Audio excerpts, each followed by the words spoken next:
दोस्तों, हर कोई ये कहता है कि हमें जरूरत से ज्यादा नहीं सोचना चाहिए। लेकिन क्या आपने एक पल के लिए सोचा है कि जितने भी आजकल आविष्कार हुए हैं, जितने भी वैज्ञानिकों ने किसी चीज का आविष्कार किया है, वह सब उनकी गहरी सोच का ही नतीजा है। अगर वे लोग इतना ना सोचते, इतने गहन चिंता ना करते, तो वे भला इस प्रकार के आविष्कार कैसे कर पाते? अब आपके मन में यह प्रश्न उठ रहा होगा कि आखिर यह भी तो सत्य ही है। फिर आखिर लोग ऐसा क्यों कहते हैं कि हमें ज्यादा नहीं सोचना चाहिए? ज्यादा सोचना हमारे लिए हानिकारक होता है। यह हमें गंभीर बीमारियों की तरफ ले जाता है। तो अब यहां पर प्रश्न यह उठता है कि क्या यह सच है? क्या हमें ज्यादा नहीं सोचना चाहिए? क्योंकि अगर ऐसा है तो इतने बड़े बड़े आविष्कार कभी नहीं हो पाते। लेकिन समझने वाली बात यहां पर यह है कि हम किस विषय के बारे में सोच रहे हैं, यह ज्यादा महत्वपूर्ण है। किस विषय पर हम गहरी सोच रखते हैं, यह ज्यादा महत्वपूर्ण है। यदि हमारी सोच सही दिशा में है, हमारी सोच सही विषय के लिए है, तो हमारी सोच ही हमें हमारी मंजिल तक पहुंचाने के लिए रास्ता खुद ब खुद तैयार करेगी। लेकिन यदि हमारी सोच बिखरी पड़ी है, तरह तरह के विचार हमारे मन में भरे पड़े हैं, हमारी सोच अलग अलग दिशाओं में भाग रही है, तो ऐसी सोच ही हमारे लिए आत्मघाती बन जाती है। जिस प्रकार एक नदी जो केवल एक ही दिशा में बहती है और उसका बहाव एक ही तरफ होता है, ठीक उसी प्रकार हमारी सोच भी एक ही दिशा में होनी चाहिए, एक ही विषय पर होनी चाहिए, तभी वह हमारे लिए एक वरदान साबित होती है। लेकिन जरा सोचिए, यदि वही नदी अपनी धाराएं यहां वहां बिखेर दे, वह अलग अलग दिशाओं में बहने लगे, तो इससे क्या लोगों को नुकसान नहीं होगा? तो इससे क्या वह विनाशकारी नहीं बन जाएगी? दोस्तों, आपने देखा होगा कि सर्दियों के समय पर लोग अक्सर आग तापते हैं, और यह आग तापना उस समय हर किसी को पसंद होता है। हर कोई आग ताप कर अपने शरीर के तापमान को व्यवस्थित करने का प्रयास करते हैं, और सर्दियों में आग तापने से हमें बहुत आनंद भी मिलता है। लेकिन यह आग हम थोड़ी दूर रहकर ही ताप सकते हैं। यदि हम उसमें अपना हाथ ही डाल दें, तो क्या वह आग हमें जला नहीं देगी? ठीक उसी प्रकार हमारी सोच भी होती है। हमारी सोच की सही दिशा और सही मूल्यांकन होना अति आवश्यक है। इसलिए अपनी सोच को एक सही दिशा देना अति आवश्यक है, और यह किस विषय पर है, इस पर भी आपका ध्यान होना चाहिए, तभी यह आपके लिए वरदान साबित होगी। अन्यथा यदि आप बेवजह की सोच में लगे हुए हैं, आपकी सोच तरह तरह की दिशाओं में घूम रही है, तरह तरह के विषयों पर है, और आपको यह खुद नहीं पता कि आप किस विषय पर ध्यान रख रहे हैं, तो फिर यह आपके लिए एक अभिशाप भी साबित हो सकती है।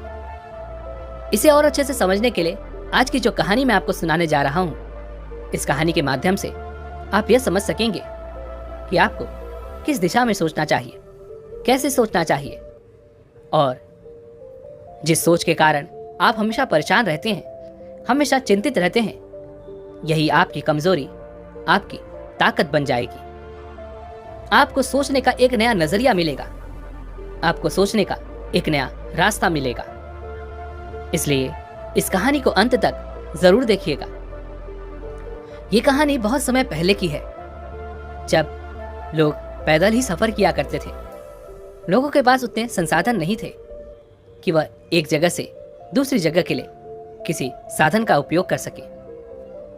जब किसी को एक नगर से दूसरे नगर में जाना होता था, तो वे लोग पैदल ही जाया करते थे, या फिर घोड़ा गाड़ी का इस्तेमाल किया करते थे, जिस कारण उन्हें एक नगर से दूसरे नगर जाने तक अत्यधिक समय लगाना पड़ता था।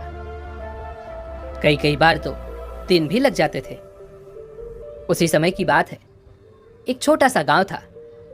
उस गांव का नाम था श्यामपुर और उस गांव में एक युवक रहता था जिसका नाम था अशोक। अशोक अभी नौजवान था।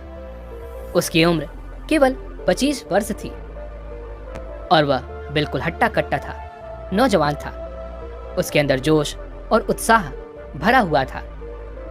वह किसी भी काम को पूरे मन, लगन और मेहनत के साथ करता था और अपने कामों को अंजाम तक पहुंचाकर ही वो दम लिया करता था। और तो और जब भी वह किसी के साथ कुछ बुरा होता हुआ देखता तो वह चुप नहीं बैठता, बल्कि उसके खिलाफ वह आवाज उठाता, उसका विरोध किया करता, जब तक कि सामने वाला अपनी गलती का एहसास ना कर ले, उसके लिए वह माफी ना मांग ले या फिर उसका हर्जाना देने के लिए वह तैयार ना हो जाए। अशोक की माँ पहले ही गुजर चुकी थी। अब उसके घर में कोई बचा था तो वह थे उसके पिता, जो अशोक से बहुत प्रेम करते थे और वह अशोक के इस स्वभाव के बारे में भी भली भांति जानते थे।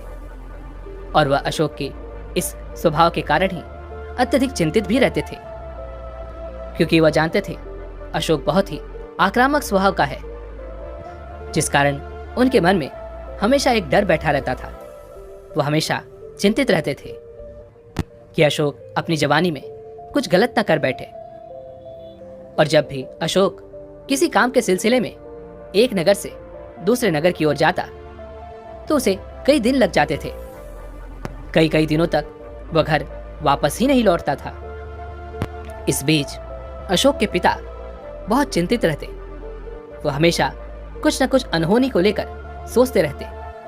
वह यह सोचते कि मेरे बेटे के साथ कुछ गलत ना हो जाए। इस तरह के कई ख्याल उनके मन में घूमते रहते।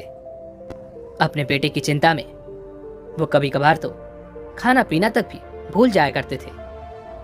जब तक अशोक घर नहीं लौटता था तब तक वह हमेशा चिंता में ही रहते। हमेशा कुछ न कुछ अनहोनी के बारे में ही सोचा करते। और यह बात पूरे गांव को अच्छी तरह पता थी। और उस गांव में अशोक के कुछ दुश्मन भी थे, जिन्हें यह बात अच्छे से पता थी कि अशोक के पिता अशोक को लेकर अत्यधिक चिंतित रहते हैं और वह अत्यधिक सोचते हैं। एक बार अशोक किसी काम से दूसरे नगर की ओर गया था और अशोक के दुश्मनों ने इस बात का फायदा उठाया। अशोक के दुश्मनों ने पूरे गांव में यह बात फैला दी कि अशोक की घोड़ा गाड़ी रास्ते में ही पलट गई। दूसरी तरफ अत्यधिक गहरी खाई थी और अशोक उसी में जा गिरा, जिससे उसकी मृत्यु हो गई। यह बात पूरे गांव में आग की तरह फैल गई और यह बात धीरे धीरे अशोक के पिता के कानों में भी पड़ी। अशोक के पिता ने जैसे ही यह बात सुनी तो उनके पैरों तले मानो जमीन खिसक गई और उन्हें यह समझ नहीं आया कि वह क्या करे। उनका एक लौता पुत्र था जो अब इस दुनिया में नहीं रहा। इस छोटे से ख्याल ने उनके मन को पूरी तरह से तोड़ दिया। वह अंदर से पूरी तरह से टूट चुके थे, बिखर चुके थे। उनकी आंखों से झरझर आंसू बह रहे थे। देखते ही देखते अचानक वो जमीन पर गिर पड़े और बेहोश हो गए। लेकिन अच्छी बात यह थी कि वहां पर गांव के आसपास के कुछ लोग उपस्थित थे। उन्होंने तुरंत ही उन्हें उठाया और वैद्य के पास ले गए। वैद्य ने जांच पड़ताल की और उन्हें एक दवा दी, जिससे अशोक के पिता की जान तो बच गई, लेकिन अब भी उनके मन में बस वही ख्याल कौंध रहा था। अब भी उनका दिल बैठा जा रहा था।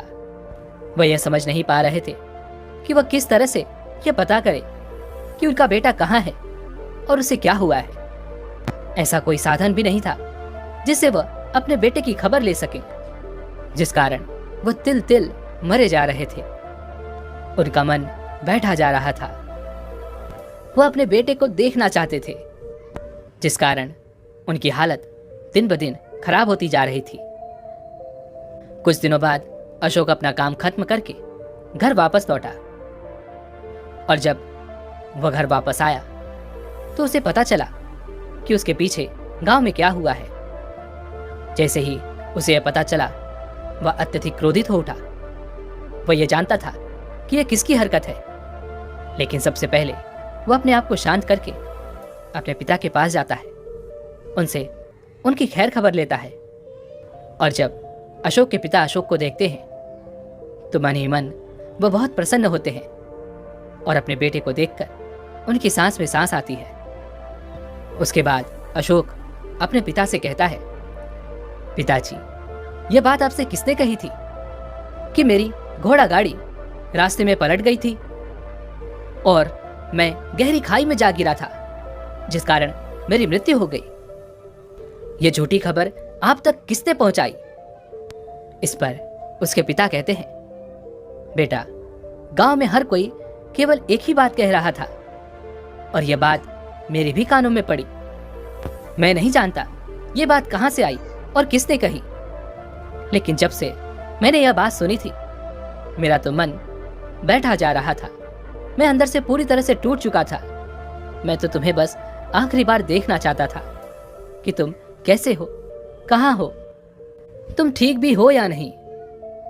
तभी अशोक क्रोधित होकर अपने पिता से कहता है, पिताजी, मैं जानता हूं ये सब किसकी हरकत है।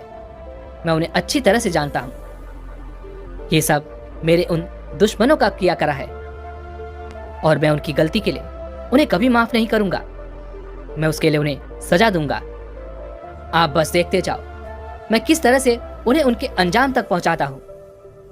और हां, आप मुझे रोकने बिल्कुल मत आइएगा। लेकिन अशोक के पिता तो अशोक की खैरियत चाहते थे। वह नहीं चाहते थे कि अशोक किसी बड़े संकट में फंस जाए। इसलिए अशोक के पिता ने अशोक के सामने अपने दोनों हाथ जोड़ते हुए अपने बेटे से कहा, नहीं बेटा, मत जाओ, रुक जाओ। यदि तुम्हें कुछ हो गया तो अब मैं सहन नहीं कर पाऊंगा। तुम्हारे बिना मैंने इतने दिन कैसे काटे हैं यह मैं ही जानता हूं। मेरी बात मान लो, मत जाओ। मैं तुम्हारे बिना जीवित नहीं रह पाऊंगा। मैं तुम्हारे सामने हाथ जोड़ता हूं, मेरी बात मान लो। अपना गुस्सा थूक दो, मत जाओ। अपने पिता की यह हालत देखकर अशोक की भी आंखों में आंसू आ गए और उसका सारा गुस्सा पल भर में ठंडा हो गया। अब अशोक को अपने पिता की चिंता सताने लगी थी। वह यह समझ चुका था कि उसके पिता अब पहले की तरह नहीं है, उनकी हालत पहले की तरह नहीं है। इसलिए वह अपने पिता को लेकर एक दूसरे नगर जाता है जहां पर एक बड़े वैद्य रहा करते थे। वह उन वैद्य को अपने पिता को दिखाता है। वह वैद्य अशोक के पिता की नब्ज देखकर उन्हें कुछ दवाइयां देते हैं और साथ ही अशोक से यह भी कहते हैं, बेटा, तुम्हारे पिता को कुछ भी नहीं हुआ है, लेकिन फिर भी मैं कुछ दवाइयां दे रहा हूं। इसे तुम समय समय पर इन्हें खिला देना। वैसे तो इन्हें कोई रोग नहीं, बस इन्हें ज्यादा सोचने की परेशानी है और वास्तविक तौर पर ऐसी कोई बीमारी नहीं होती जिसकी दवा मैं तुम्हें दे सकूं। इसे तो इंसान को स्वयं ही काबू करना पड़ता है। उस वैद्य की ये सारी बातें सुनकर अशोक अपने पिता को लेकर वापस घर लौट आता है। लेकिन अब से अशोक एक बड़ी परेशानी में फंस चुका था। अब वह अपने व्यापार को और आगे नहीं बढ़ा पा रहा था। उसे अपना व्यापार करने के लिए एक नगर से दूसरे नगर जाना पड़ता था, लेकिन वह अपने पिता की इस हालत के कारण अब कहीं भी नहीं जा पा रहा था, जिससे उसका व्यापार धीरे धीरे कम होता जा रहा था। वह जब भी किसी नगर जाने की सोचता तो उसके मन में बस यही ख्याल आता, यदि मैं एक बार फिर किसी नगर की ओर गया और वहां से आने में मुझे अत्यधिक समय लगा तो मेरे पिताजी की हालत फिर से खराब हो जाएगी। उनकी ज्यादा सोचने की यह बीमारी उन्हें और भी ज्यादा परेशान कर देगी। वो और भी ज्यादा चिंतित हो जाएंगे, जिस कारण अशोक कहीं भी नहीं जा पा रहा था। और अशोक इसी बात से अत्यधिक परेशान रहने लगा, चिंतित रहने लगा। उसे यह समझ नहीं आ रहा था कि वह क्या करे, किस तरह से अपने पिता की इस परेशानी को दूर करे। उसने कई बार प्यार से अपने पिता को समझाने की कोशिश की, उन्हें मनाने का हर मुमकिन प्रयास किया, उन्हें यह विश्वास भी दिलाने का प्रयास किया कि पिताजी, मुझे कुछ नहीं होगा, मैं बिल्कुल ठीक रहूंगा, मैं केवल अपने काम के सिलसिले में दूसरे नगर जा रहा हूं, आप चिंता ना करो, मैं सही सलामत फिर लौट आऊंगा। लेकिन उसके पिता मानने को तैयार ही नहीं थे। वह अपने पुत्र से कहते हैं, बेटा, मैं जानबूझकर ये सब नहीं सोचता, लेकिन मेरा मन ऐसा है ही कि वह तरह तरह की बातें सोचने लगता है। न जाने क्यों मैं खुद को रोक नहीं पाता और मेरे मन में न जाने कैसी कैसी अनहोनी को लेकर विचार उत्पन्न होने लगते हैं, जिस कारण मैं और भी ज्यादा परेशान हो जाता हूँ, मैं और भी ज्यादा चिंतित होने लगता हूँ। और फिर जब तक मैं तुमको नहीं देख लेता मेरे मन को चैन नहीं आता। अब तुम ही बताओ मैं क्या करूं। अशोक को अपने पिता की सारी बातें सही लगी, लेकिन एक व्यक्ति को अपने जीवन में कर्म तो करने ही पड़ते हैं, बिना कर्मों के उसका जीवन कर्महीन हो जाता है। और इसी प्रकार अशोक का जीवन भी कुछ इसी मोड़ पर आ चुका था। वह किसी भी काम को करने के लिए बाहर नहीं जा पा रहा था, वह अपने व्यापार को बढ़ाने के लिए बाहर नहीं निकल पा रहा था, जिस कारण धीरे धीरे उसका व्यापार चौपट होने लगा। अब कोई भी उसे कोई कार्य नहीं सौंपता था, जिस कारण अशोक अब बहुत ज्यादा चिंतित रहने लगा था, बहुत परेशान रहने लगा था। तभी एक दिन अशोक का एक मित्र अशोक के पास आया और उससे कहने लगा, मित्र, मुझे पता है तुम पर क्या बीत रही है। तुम्हारे पिता अत्यधिक सोचते हैं, वह अत्यधिक सोचने की बीमारी से ग्रसित हैं। इसलिए मैं चाहता हूं कि तुम पास ही के गांव में एक बौद्ध भिक्षु हैं, उनसे जाकर मिलो। वह तुम्हारी समस्या का समाधान अवश्य करेंगे। वह इंसानी दिमाग और उनकी विचारधाराओं के बारे में बातें करते हैं, वह उनके बारे में बड़ा ज्ञान रखते हैं। मेरी राय में तुम्हें उनके पास अवश्य जाना चाहिए। अपने मित्र की यह बात सुनकर अशोक के मन में एक नई उम्मीद जग उठी। वह तुरंत ही अपने पिता को लेकर उन बौद्ध भिक्षु के पास पहुंच गया। जब अशोक और उसके पिता वहां पहुंचे तो वह बौद्ध भिक्षु ध्यान में लीन थे। वह दोनों शांति से उनके सामने बैठ गए और उनके ध्यान से बाहर आने का इंतजार करने लगे। जैसे ही उन बौद्ध भिक्षु ने अपनी आंखें खोली, अशोक और उनके पिता ने उन्हें प्रणाम किया, लेकिन बदले में उन बौद्ध भिक्षु ने उन्हें कोई जवाब नहीं दिया। वह चुपचाप यूं ही बैठे रहे और कुछ देर बाद वह अशोक से पूछते हैं, भंते, तुम्हारे आने का क्या कारण है? तुम यहां पर क्यों आए हो? उन बौद्ध भिक्षु के इस प्रश्न का जवाब देते हुए अशोक ने उन्हें अपनी सारी परेशानियां बता दी। तभी वो बौद्ध भिक्षु अशोक से कहते हैं, हम इंसान अपनी बुद्धि को समझ नहीं पाते। हमारी बुद्धि ही हमारी सबसे अच्छी साथी होती है, सबसे अच्छी गुरु होती है, और वही हमारी सबसे बड़ी दुश्मन भी होती है।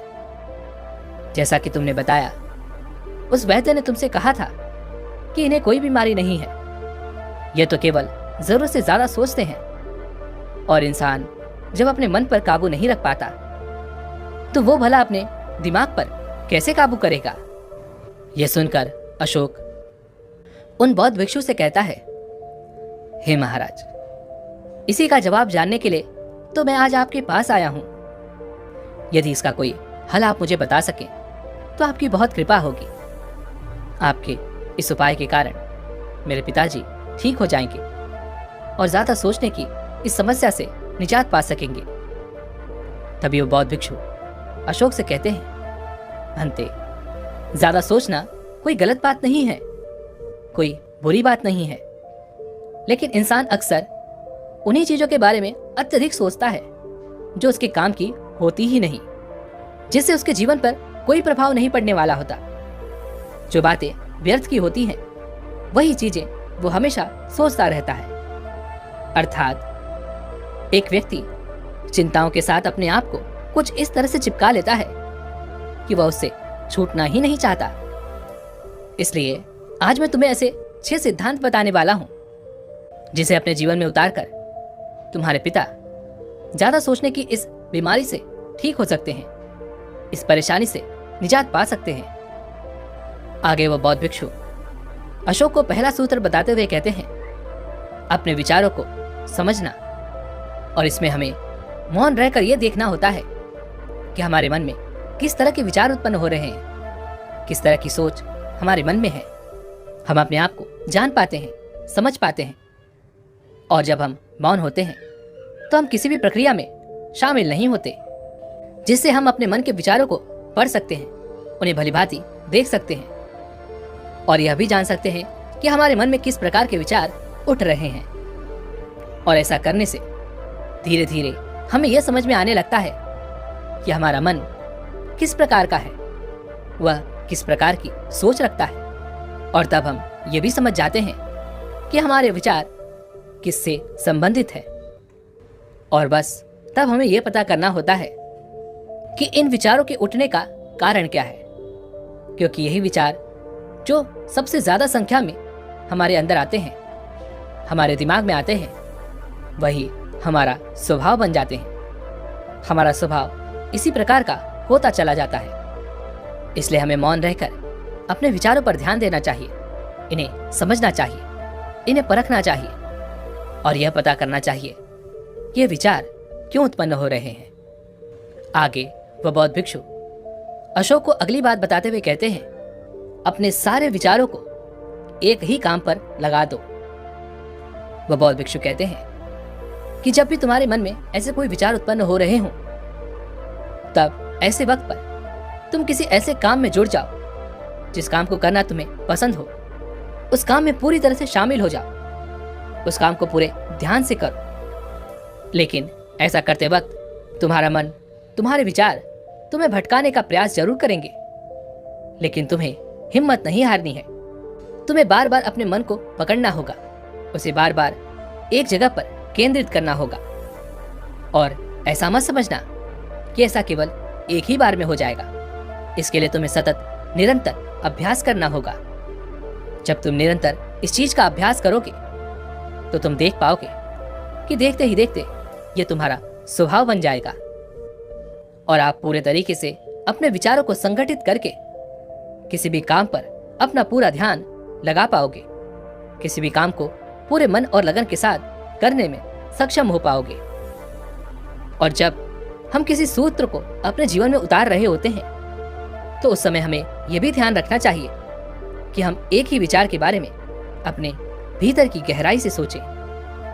मान लीजिए आपके मन में कई तरह के विचार उत्पन्न हो रहे हैं, और ऐसे में आप यह नहीं समझ पा रहे कि आपको क्या करना चाहिए, तो ऐसे में मौन बैठ जाइए और उसके बाद किसी एक विचार को पकड़िए और उस विचार की गहराई में उतरते चले जाइए, ताकि उस विचार की जड़ तक आप पहुंच सके, ये पता कर सकें कि यह विचार कहां से उत्पन्न हुआ है।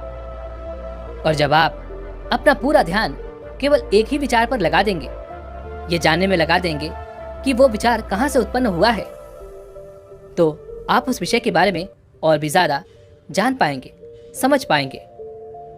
आप उस विषय के बारे में और भी ज्यादा ज्ञान अर्जित कर पाएंगे।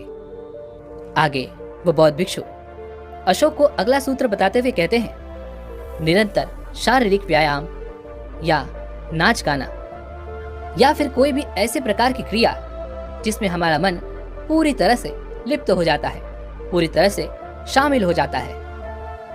हम में से हर किसी को कोई न कोई ऐसा काम जरूर पसंद होता है जिसे करते वक्त हमारे मन में कोई विचार उत्पन्न नहीं होते, हम उसमें पूरी तरह से लिप्त हो जाते हैं। हमारे आसपास क्या घट रहा है यह भी हमें पता नहीं चल पाता, और ऐसा करते वक्त हमारे मन को बहुत सुकून भी मिलता है, हमारे मन को शांति मिलती है। और यदि आपको ये बात पता है और उसके बाद भी आप इस क्रिया को नहीं करते, तो इसमें गलती किसकी है, इस बारे में विचार जरूर कीजिएगा। आगे वह बौद्ध भिक्षु अशोक को अगला सूत्र बताते हुए कहते हैं, जब हमारे दिमाग में तरह तरह के विचार उत्पन्न होते हैं, जब हमारा मन हमें तरह तरह के विचारों में फंसा देता है, तो ऐसे समय पर हमारा दिमाग गर्म होने लगता है और उसकी ऊर्जा अत्यधिक खपत होने लगती है और वह ठीक ढंग से काम नहीं कर पाता, वह सोच नहीं पाता, वह समझ नहीं पाता। इसलिए अपने दिमाग को ठंडा रखने के लिए ऐसी चीजें खानी चाहिए जो दिमाग को ठंडक पहुंचाती हैं, जिससे हमारे शरीर को ठंडक मिलती है, ताकि हमारे पूरे शरीर का रक्तचाप ठंडा रह सके, साधारण रह सके। जैसे कि हरी सब्जियां, ताजे फल। अगर हम इन चीजों का सेवन करते हैं तो हमारा दिमाग एकदम शांत बना रहेगा और हम ज्यादा सोचने समझने में सक्षम हो पाएंगे, और इससे हमारे सामने आने वाली समस्याओं में भी हमारा दिमाग कुछ न कुछ बेहतर ढंग से तो काम करता ही है। आगे वह बौद्ध भिक्षु अशोक को अगला सूत्र बताते हुए कहते हैं, इधर उधर की बातें सोचने से अच्छा है कि हम अपने विचारों को एक रचनात्मक कार्य पर लगाएं, क्योंकि इधर उधर की बातें सोचने से कहीं अच्छा है कि हम किसी ऐसे कार्य में जुट जाएं, किसी ऐसे कार्य में लिप्त हो जाएं जिससे हमारा मन एकाग्र हो सके और उस कार्य में कुछ न कुछ क्रियाएं हो रही हों, कुछ न कुछ रचना हो रही हो, जिससे हमारे मन को खुशी मिलती है।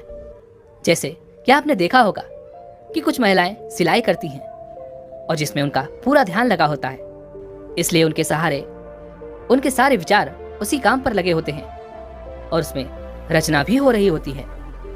इसी कारण वो अपने मन को शांत भी रख पाते हैं, क्योंकि उनका पूरा ध्यान एकाग्र होता है, उस कार्य पर होता है, उस रचना को निर्मित करने में होता है। इसी तरह हमें भी अपना ज्यादा से ज्यादा समय बच्चों के साथ बिताना चाहिए, क्योंकि जितना समय हम बच्चों के साथ बिताते हैं हम खुद भी बच्चे बन जाते हैं, और ऐसे समय पर हम बहुत अच्छा महसूस करते हैं, हम अपने आप को खुश महसूस करते हैं। बेकार की चिंताओं से दूर हम अपने मन को एकाग्र कर पाते हैं, उनकी हंसी में, उनकी क्रियाओं में हम पूरी तरह से लिप्त रहते हैं। हमें तो बस ये समझने की जरूरत है कि ये चिंताएं, ये फिक्र, ये सब बेकार की बातें हैं, क्योंकि जो होना है उसे कोई नहीं टाल सकता, वह तो होकर ही रहेगा।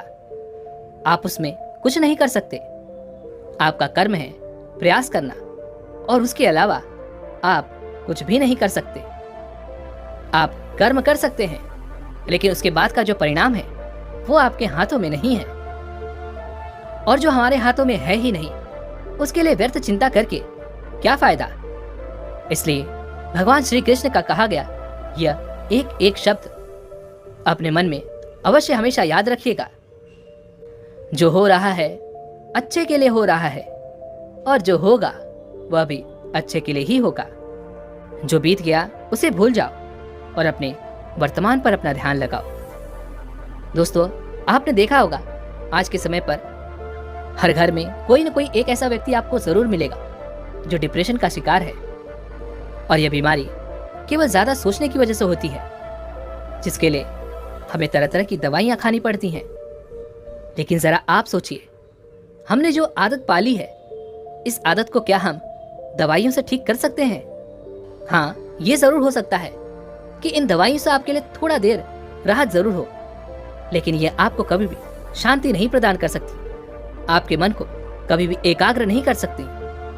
जैसे यदि हम रात में जब सोने जाते हैं तो अधिकांश लोग जो डिप्रेशन के शिकार हैं उन्हें नींद की गोली दी जाती है, उसे खाकर वो चैन से सो जाते हैं।